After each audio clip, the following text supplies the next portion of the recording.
Eu sou Camila Castro, e aos 32 anos, como contadora, tinha certeza de que minha vida estava no caminho certo. A brisa salgada e as ruas tranquilas de Brighton eram o meu refúgio, a recompensa merecida após anos de correria em Boston. Vim para cá em busca de um recomeço, trocando o barulho da cidade grande por um apartamento aconchegante com vista para o rio. Minha vida era um modelo de simplicidade, sem dívidas, sem dramas, apenas eu, minhas planilhas e uma cafeteira que parecia nunca descansar.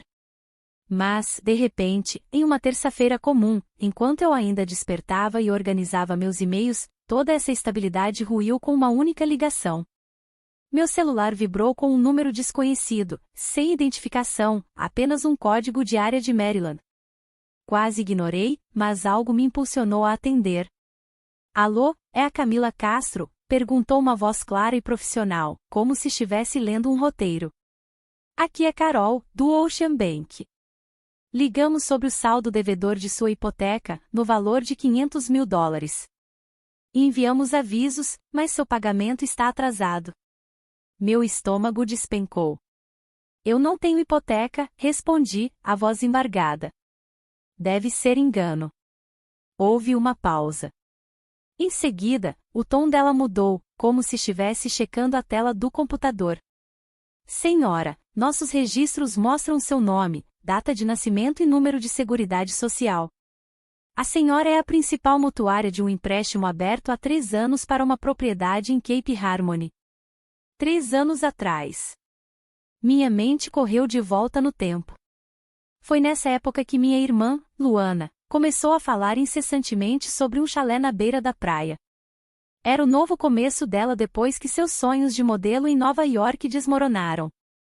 Ela aparecia nos jantares de família com o celular na mão, mostrando listas do site de imóveis, deslumbrada com varandas e vistas para o oceano.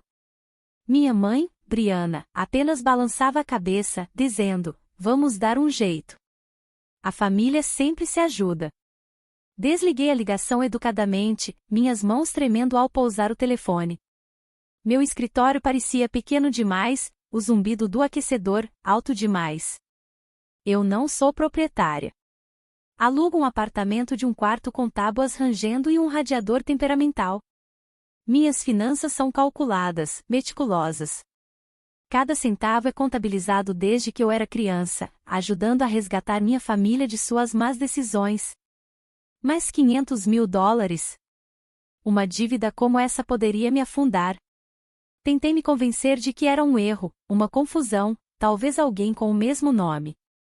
Mas meu instinto me dizia o contrário. Eu havia dado tudo à minha família ao longo dos anos, meu número de seguridade social para seus impostos, minha assinatura para as contas hospitalares da mamãe, meu crédito quando o negócio de barco de pesca do papai afundou. Eles tinham todas as peças para construir essa mentira. Saí do trabalho mais cedo, alegando uma dor de cabeça, e fui direto para casa, revirando meu apartamento em busca de arquivos antigos que guardava em uma caixa debaixo da cama. Extratos bancários, declarações de imposto de renda, até mesmo um formulário médico que eu havia coassinado para uma visita de emergência de Luana após um acidente de carro. Meu nome, meus dados, minha vida espalhados nas mãos deles. Sentei-me no chão, rodeada por papéis, meu café esfriando. A verdade estava se infiltrando, afiada e fria como o inverno. Minha família não apenas havia pego emprestado meu nome. Eles o haviam roubado. Naquela noite, o sono me abandonou. Fiquei na cama, olhando para o teto, a luz dos postes espreitando pelas persianas. Cada vez que fechava os olhos, via o rosto de Luana em um de nossos jantares de família. Sua risada alta demais, seus sonhos grandes demais. Eu só preciso de um lugar para recomeçar, ela dizia, mostrando à mamãe fotos de um chalé com venezianas azuis. É perfeito para mim, talvez até para formar uma família um dia. A mamãe apertava a mão dela, prometendo, vamos dar um jeito. Eu sorri naquela época, pensando que era apenas conversa. Mas agora, aquelas palavras soavam como um roteiro, e eu era a única que estava de fora da trama. Pela manhã, eu estava de volta à minha mesa da cozinha, cercada por documentos. Sempre fui a organizada, a criança que equilibrava o talão de cheques da família quando o papai esquecia de pagar a conta de luz. Eu era quem garantia que Luana chegasse à escola na hora, quem cobria as tarefas dela quando ela esquecia. Mamãe me chamava de mão firme. Mas era um papel que eu nunca escolhi, apenas caí nele porque Luana era sonhadora e eu era realizadora. Agora, olhando para um formulário de imposto que ajudei a mamãe a preencher anos atrás, vi meu número de seguridade social na caligrafia dela. Ao lado, uma nota: informações da Camila para backup. Backup. Era isso que eu era para eles. Abri meu laptop e puxei meu relatório de crédito, meu coração batendo forte enquanto a página carregava. Lá estava. Uma hipoteca de $500.000 com o Coastal Trust, vinculada a uma propriedade que eu nunca tinha visto. Meu score de crédito, antes impecável, estava machucado. Pagamentos atrasados que eu não fiz, avisos que eu não recebi. Encontrei um envelope antigo do banco, uma oferta pré-aprovada que eu havia jogado fora sem pensar duas vezes. Agora, parecia um sinal que eu havia ignorado. Liguei para o banco novamente, solicitando os documentos do empréstimo. O atendente prometeu enviá-los por e-mail até o final do dia. Quando o PDF chegou, hesitei antes de clicar. Página 1, meu nome, minha data de nascimento, meu número de seguridade social. Página 3, uma assinatura. Parecia a minha. Os mesmos laços, a mesma inclinação, mas não era. O C era muito suave, o M muito nítido. Eu sempre hesitava nos meus As, uma peculiaridade de anos de assinar com pressa. Essa era praticada, deliberada, de alguém que me havia estudado. Meu peito apertou. Eu não queria acreditar, mas a verdade estava ali, me encarando. Minha família tinha feito isso. Eles pegaram meu nome, meu futuro, e o hipotecaram para o chalé dos sonhos de Luana. E eu tinha facilitado, confiando-lhes cada pedaço de mim. No dia seguinte, não consegui me concentrar no trabalho. Os números se confundiam na tela, minha mente presa naquela assinatura forjada. Eu ficava pensando em todas as vezes que eu disse sim para coassinar o empréstimo do papai quando o motor do barco falhou, para ajudar Luana com a dívida do cartão de crédito. Eu dei a eles minha confiança porque é isso que a família faz, certo? Mas agora eu me sentia como um cofre que eles haviam arrombado. Eu precisava de ajuda, alguém de fora da bagunça da minha família. Foi então que me voltei para Denise. Denise é minha colega de trabalho, do tipo de pessoa que traz donuts às sextas-feiras e realmente ouve quando você fala. Durante o almoço na sala de descanso do escritório, ela notou minhas mãos tremendo enquanto mexia meu café. Camila, você parece estar carregando o mundo, ela disse.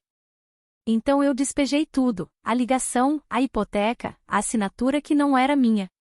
Ela não me interrompeu, apenas acenou com a cabeça, seus olhos fixos. Quando terminei, ela deslizou o telefone dela pela mesa. Ligue para Jorge Benson. Ele é advogado. Mora em Camden. Lidou com o divórcio da minha prima quando o ex dela tentou esconder bens. Ele é bom com bagunças de família. O escritório de Jorge era em um pequeno prédio. Sem secretária, apenas uma mesa empilhada com pastas e uma cafeteira que parecia mais velha que eu. Ele tinha uns 50 anos, cabelo curto e uma voz que cortava o barulho. Entreguei-lhe minha pilha de evidências.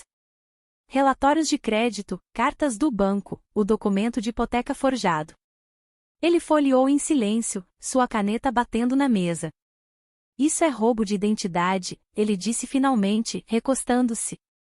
Sua família usou suas informações para conseguir um empréstimo ao qual você não consentiu. Podemos contestar. Registrar um boletim de ocorrência? Talvez apresentar queixas. Não é rápido, e vai doer. Doer em quem? Perguntei, minha voz mal audível. Em você, em toda a dinâmica. Ele pousou a pasta. Mas não foi você quem quebrou, Camila. Você é apenas quem está limpando. Ele me explicou os passos: notificar o banco por escrito, registrar um relatório na polícia de Brighton, reunir todos os documentos que ligavam meu nome às ações deles. De volta em casa, passei horas vasculhando arquivos antigos, formulários de empréstimo estudantil para Luana, autorizações médicas para a mamãe, até mesmo um contrato de aluguel de carro que eu havia coassinado para o papai. Cada um parecia um tijolo em uma parede que eu não tinha visto eles construindo. À meia-noite, eu tinha uma pasta grossa de provas. Minha vida reduzida a papel. Mas pela primeira vez, senti que estava segurando as rédeas. O jantar de domingo na casa dos meus pais era um ritual que eu raramente perdia. O trajeto era curto, mas naquele dia parecia estar atravessando um campo de batalha. Agarrei minha bolsa, a pasta de provas escondida, enquanto eu entrava na entrada de cascalho deles. A casa cheirava como sempre, pão fresco da padaria da mamãe, um toque do tabaco de cachimbo do papai. Luana estava estirada no sofá, mexendo no celular, enquanto a mamãe arrumava a mesa com sua conversa habitual sobre vizinhos e o tempo. O papai estava em sua poltrona reclinável, os olhos em um jogo dos Patriots. Era tão normal que doía. Comemos em quase silêncio. Frango assado, purê de batatas, vagem com um toque de limão. Esperei até que os pratos fossem limpos, meu coração batendo forte, mas meu rosto calmo. Ei, eu disse, dobrando meu guardanapo. Alguém sabe sobre uma hipoteca em meu nome? No banco Coastal Trust, $500 mil por uma casa em Cape Harmony. O ambiente congelou. O garfo de Luana tilintou contra o prato dela. O sorriso da mamãe vacilou e o papai se mexeu na cadeira, pigarreando. A mamãe falou primeiro, a voz suave demais, como se estivesse acalmando uma criança. Ah, Camila, é só papelada. A Luana precisava de uma ajudinha para se qualificar para a casa dela. Você não estava usando seu crédito, e não é como se você estivesse pagando. Luana acenou com a cabeça, sem me olhar nos olhos.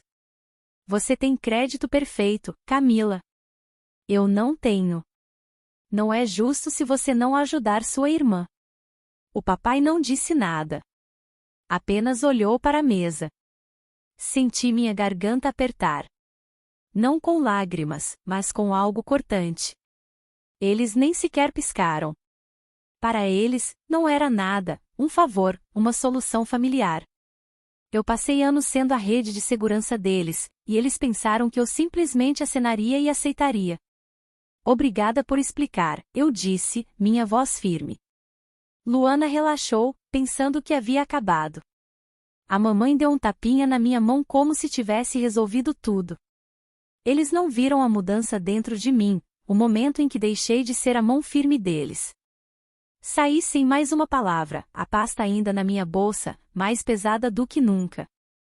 Na segunda-feira de manhã fui até a delegacia de polícia. O policial, um cara com olhos cansados e uma prancheta, ouviu enquanto eu contava a história. Entreguei-lhe minha pasta, cada documento, cada assinatura, cada pedaço da minha identidade roubada. Ele folheou, sua testa franzindo. Você tem certeza disso? Ele perguntou. É sua família? Eu assenti. Se eu não fizer, eles farão de novo. Ele carimbou o relatório e sentiu um peso se levantar, como se eu finalmente tivesse exalado. Em seguida, redigi uma carta para o Coastal Trust, anexando o boletim de ocorrência e cópias da minha identidade. Fui até o correio, observando o atendente deslizar a carta para a bandeja de saída. Era apenas um envelope, mas para mim, era uma linha na areia. Não liguei para minha família, não mandei mensagem para Luana ou avisei a mamãe. Apenas deixei o silêncio fazer seu trabalho. Os dias se passaram, 3, depois 5, depois uma semana. Meu telefone permaneceu em silêncio. Sem mensagens, sem recados de voz. A espera era pesada. Uma noite, recebi um e-mail do banco. A hipoteca estava suspensa, aguardando investigação. Eles haviam sinalizado a assinatura como questionável e estavam revisando os registros do tabelião. Meu score de crédito ainda era uma bagunça, mas o desvendamento havia começado. Liguei para Jorge Benson. Eles estão levando a sério, eu disse. Ele soltou uma risada baixa. Eles geralmente fazem quando você aparece com a verdade em vez de uma briga. Pela primeira vez em semanas, eu sorri. Eu não estava gritando ou implorando. Eu estava apenas parada, deixando a verdade falar por mim. Uma semana depois, eu estava preparando o jantar em meu apartamento. Nada chique, apenas massa com molho de pote. Quando alguém bateu na porta, olhei pelo olho mágico e vi minha mãe, com o rosto tenso, embrulhada em seu casaco. Abri a porta, mas não a convidei para entrar. Como você pôde? Ela disse, a voz aguda, mas tremendo. Ir à polícia? Camila, nós somos sua família. Fiquei ali, de braços cruzados, sentindo o peso das palavras dela, mas não cedendo a elas. Nós confiamos em você, ela continuou, dando um passo à frente. Luana só precisava de ajuda. Você está nos fazendo parecer criminosos. Eu balancei a cabeça. Calma, mais firme. Família pede, mãe, não rouba. Os olhos dela se arregalaram, como se ela não esperasse que eu reagisse. Você está nos destruindo, ela disse, a voz embargada. Você sabe o que isso pode fazer com a Luana? Eu queria rir, mas a risada ficou presa na minha garganta. Eu não fiz nada, eu disse. Apenas parei de fingir que estava tudo bem. Ela saiu, seus saltos tilintando pelo corredor.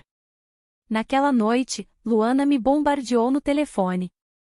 10 mensagens de texto, 3 recados de voz, cada um mais irritado, depois implorando e depois irritado novamente. Você está arruinando minha vida, dizia uma. Apaguei-a sem responder. Eu não estava mais com raiva, apenas farta. Farta de ser aquela que consertava as bagunças deles, que carregava o peso deles. Deitei na cama naquela noite. O silêncio, não pesado, mas leve, como a primeira respiração profunda depois de uma tempestade. Semanas se transformaram em meses, e o silêncio se tornou mais suave, menos como uma ferida e mais como uma escolha. Comecei a preencher meus fins de semana com coisas que eu havia esquecido que amava. Inscrevi-me em uma aula de pintura no centro comunitário. Minhas mãos sujas de aquarela, criando faróis e mares tempestuosos. Eu me ofereci como voluntária em um grupo que preservava os antigos faróis de Maryland, passando sábados limpando lanternas ou catalogando artefatos. Não era glamouroso, mas era meu. Horas que ninguém podia reivindicar. Meu crédito estava se ajustando lentamente. Jorge me informou que a investigação do banco estava progredindo. O tabelião havia sido sinalizado por negligência. Eu verificava meu relatório de crédito como um ritual, observando os números subirem. Em um fim de semana, montei uma barraca em uma feira de artesanato em Brighton. Minha mesa forrada com pinturas, ondas quebrando, céus carregados de nuvens. Chamei uma peça de âncora. Não perfeita, mas firme, como eu. Uma mulher a comprou, sorrindo enquanto traçava as pinceladas. Parece que passou por algo, ela disse. Eu assenti, sem explicar. Eu não estava fugindo do passado, mas também não estava mais carregando. Meu apartamento agora parecia um lar, com potes de conchas no parapeito da janela e um novo cavalete ao lado do sofá. Eu sentava na minha varanda com chá, observando o rio, sentindo o silêncio não como ausência, mas como espaço. Espaço para ser Camila, não o plano B da família Castro. Em uma manhã de primavera, eu estava na feira de artesanato, reorganizando minhas pinturas, quando senti olhares sobre mim. Olhei para cima e lá estavam eles, mãe, pai e Luana, parados na beira do estacionamento como se não tivessem certeza se pertenciam ali. Mamãe apertava a bolsa. A camisa xadrez do papai estava amassada, e o rosto de Luana estava nu. Nenhuma maquiagem para esconder as olheiras. Eles pareciam menores, como se o peso de suas escolhas finalmente os tivesse alcançado. Saí da minha barraca, minhas mãos firmes. Minha mãe falou primeiro, a voz trêmula. Camila, nós erramos, mas ainda somos família. Não nos exclua. Luana deu um passo à frente, seus olhos implorando. Eu só preciso de uma ajudinha, Camila. Só por enquanto, por favor. O papai não disse nada. Apenas olhou para o chão. Deixei as palavras pairarem, sentindo o puxão dos velhos hábitos. De consertar, de perdoar, de voltar para a fila. Mas eu não era mais aquela Camila. Estendi a mão na minha bolsa e peguei um envelope pardo. Dentro estava o documento da hipoteca carimbado como anulado em vermelho e uma foto desbotada de quando eu tinha 10 anos, ajudando Luana a construir um castelo de areia na praia. Eu a carregava há anos, uma lembrança de quando eu pensava que família significava sacrifício. Entreguei o envelope para a mamãe. As mãos dela tremeram ao pegá-lo. Não estou com raiva, eu disse, minha voz clara. Mas não sou mais a sua rede de segurança. Família não pega o que não é dado. Os olhos de Luana se encheram de lágrimas, mas eu não vacilei. Espero que vocês descubram o que família realmente significa, eu disse. Mas eu cansei de esperar que vocês aprendam. Virei e voltei para minha barraca, meus passos leves, mas seguros. A multidão zumbia ao meu redor, o ar cortante com sal e flores da primavera. Não olhei para trás. O sol estava alto, pintando o céu em dourados e azuis, e eu senti liberdade. Não apenas deles, mas da versão de mim que pensava que amor significava dizer sim para todo mundo. Obrigada por ouvir a história de Camila. Se você gostou desse vídeo, por favor curta e compartilhe para nos apoiar a trazer mais histórias inspiradoras, e se inscreva no canal para não perder nenhum lançamento. Até o próximo vídeo.